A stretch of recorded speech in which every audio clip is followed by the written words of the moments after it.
What's up everyone, Kami here with an OB53 patch note overview for Paladins. There's a decent amount to go over, so we're going to jump right into it. First thing I want to go over is a new realm pack is what they call it, as they're going to be introducing. For $5, this comes with a 7-day booster, 2 flare chests, 10 radiant chests, and a new mount called Frostmare you can see right here. The last thing you can get in the realm pack. Very cool looking mount.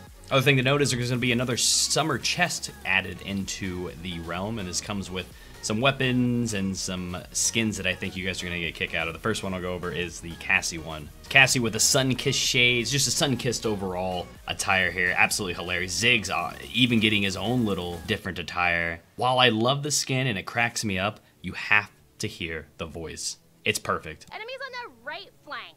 I'll defend right flank. Whatever, Ziggs. We're like too cool for them anyway. Kind of have that Valley Girl feel.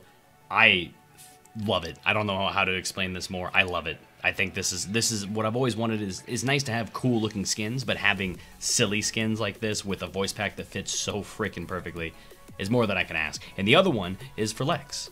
Lex with the longboard aviators and the longboard attire. Amazing.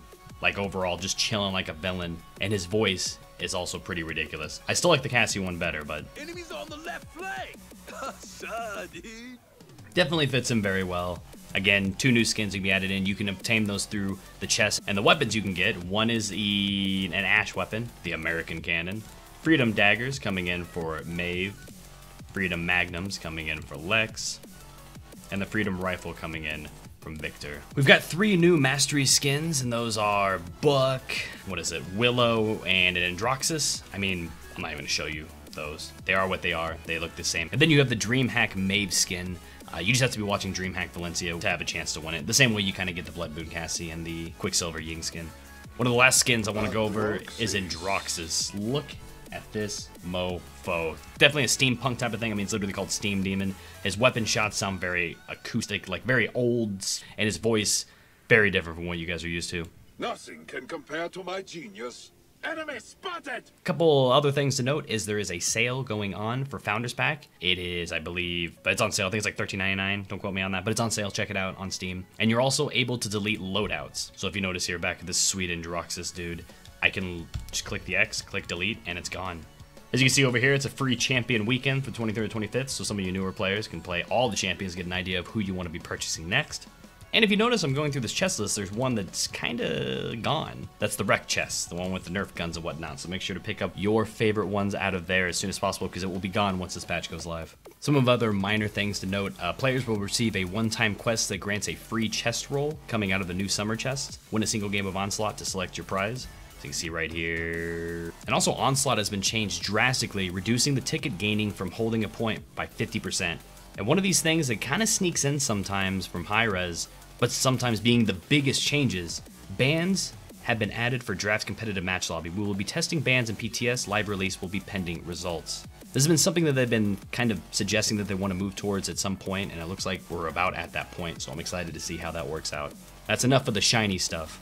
Now let's head on over to the OB53 champion balances and bug fixes overall. You're going to be noticing something that a lot of projectile champions are going to be changed here, and you'll notice it as we're going through, but we'll go through alphabetically the same way that Hi-Rez does. Androxus, reversal was fixed to bugs where Androxus would remain immune after reversal was interrupted. Fair enough. That mainly goes to like Makoa's hook, so if you hook a Makoa, or if you hook an Androxus as a Makoa, you can get the shut off right away without having to count in your head when you know the reversal is going to be down. The animation didn't look like it was up, but it was still technically there, so that won't happen anymore. And then apparently reversal was shooting out a lot more damage than it should have been sometimes, like absorbing like a Spitfire or something, you shoot back like 4,000 damage. You're like, well, okay, seems good. Now Defiance had a fix where if you would emote and then you would hold the right click out of it, you would shoot 4 instead of 3 shots. Okay, bug fix. And sleight of hand, quality of life change. Honestly, I don't know what this means, but if I could conjecture, I looked over the patch notes stream. They don't have the patch notes up as I'm recording this. If it's anything like I think it will be, sleight of hand is the one where you gain ammo on dash. If it will not proc while you have full ammo, would be huge, right? Because normally you're dashing into combat to get a hit off.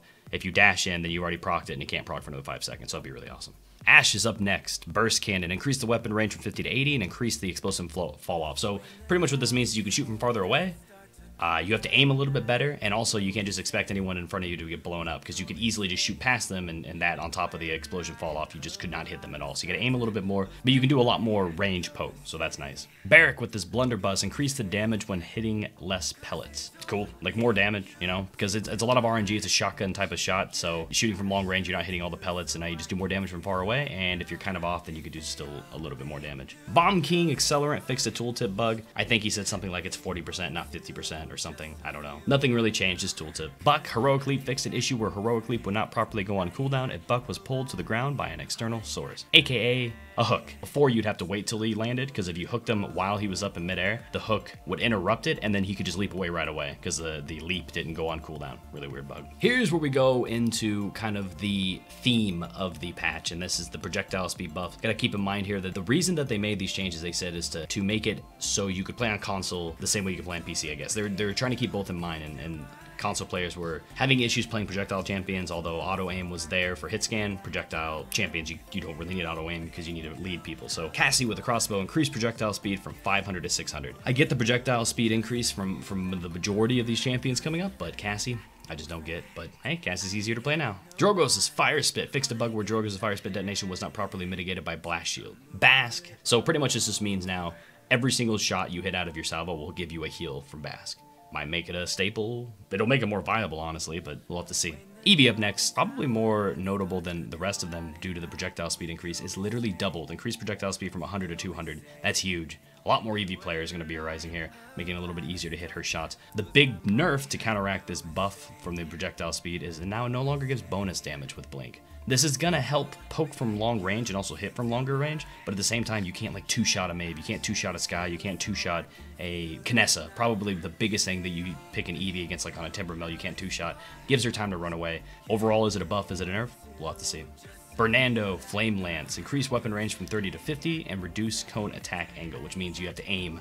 You can't just hit everything in front of your screen, you have to aim like at the target. I still think it's going to be pretty easy to hit the target, and this buff and weapon range is going to make him even more viable, I guess. He's kind of coming back into the meta. He's kind of coming back into, you see some professional people picking him up, just harassing the backline, because that's what he does the best. And now he's going to be picked up even more because he can poke from even farther away. Grok got a lightning staff increase with his range, increased the attack range from 100 to 120, and Wraith fixed a bug where Wraith could only activate once per life. It will now recharge every 30 seconds. I believe it says it recharges every 30 seconds at the bottom right, but it was just kind of bugged to where it would only activate once per life. I don't think it's gonna be viable, but we'll see. You never know. And then Lightning Staff obviously having increased range. Increased range and faster projectile speed is kind of the theme of this patch. So Grover's up next, and he's got a lot of words here, as you can see. Throwing Axe increased projectile speed from 230 to 350. Reduced damage scaling from 200% to 150%. Damage scaling max range is reduced. And then also an editor's note, this is a buff overall for that. And then the crippling throw increased damage from 300 to 400 and increased the projectile speed to 230 to 350, bringing it in the same line as his left-click throwing axe. Again, like it says, editor's note, this is a buff, so the way that you look at it is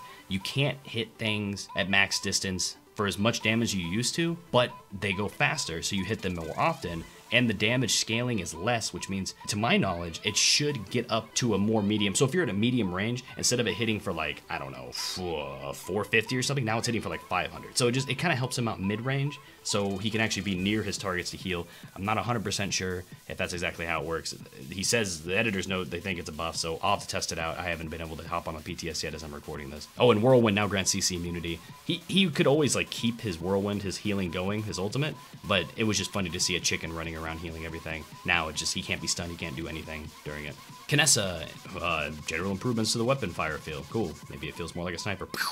Lex Retribution fixed a bug. Apparently it wasn't showing the target through walls and stuff. It wasn't giving wall hack for some of the Retribution targets, so that's nice. Maeve, daggers reduce projectile drop. And Scar Tissue fixed a bug. I don't think they even noted what the bug was, but I think what's one of the biggest complaints about Maeve for most people is her daggers are so hard to hit, so reduced projectile drop literally just means they almost go in a straight line now from what they're describing, so that's going to help out a lot with Maeve. I guess as a skill floor, make it come in and feel like you're actually doing something with Maeve. I don't know if that's going to help her overall and make her viable. Makoa's Cannon increased projectile speed, Dredge Anchor improved weapon feel, and Shell Shield fixed a bug. I don't know. Shell Shield, they didn't really mention anything about that. I might have to go back and look. Cannon increased projectile speed, sweet, dude. Like ever since they increased the range at which you can, like the damage drop off starts and stuff like that, you can shoot from pretty far away while being kind of hard to hit. You could be doing like 500 to 600 damage. So increased projectile speed just allows you to do that more consistently. Dredge Anchor, improved weapon feel, the way that it described this. And hey, I finally got a shout out on a high-res patch note stream.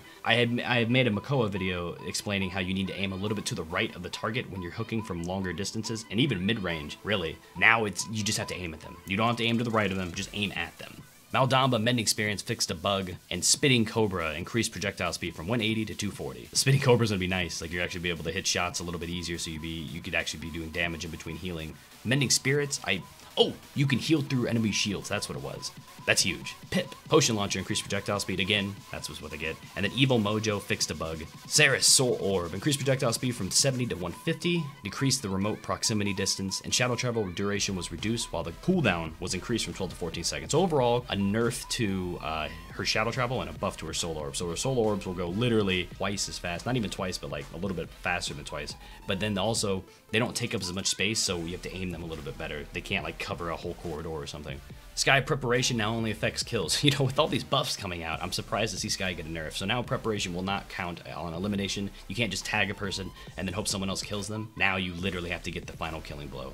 Overall, I don't see why they nerfed that. Torval Gauntlet range increased from 41 to 50. Okay, more range. And then here's a big change. Shield health was reduced from 5,000 to 2,000, and health was increased from 3,500 to 5,000. I like this change. Now, if you add up the two numbers, 5,000 plus 3,500 is 8,500, and 2,000 plus 5,000 is 7,000. So he effectively lost 1,500 HP if you want to look at it that way. But you also got a buff in the sense of Wrecker doesn't nerf him as hard. Rejuvenate is like more viable on him. Haven and Blast Shield does not reduce damage done if it's during a shield, so Haven and Blast Shield became more viable for him. And in general, healing him is better because he has a 5,000 HP sponge instead of just 3,500.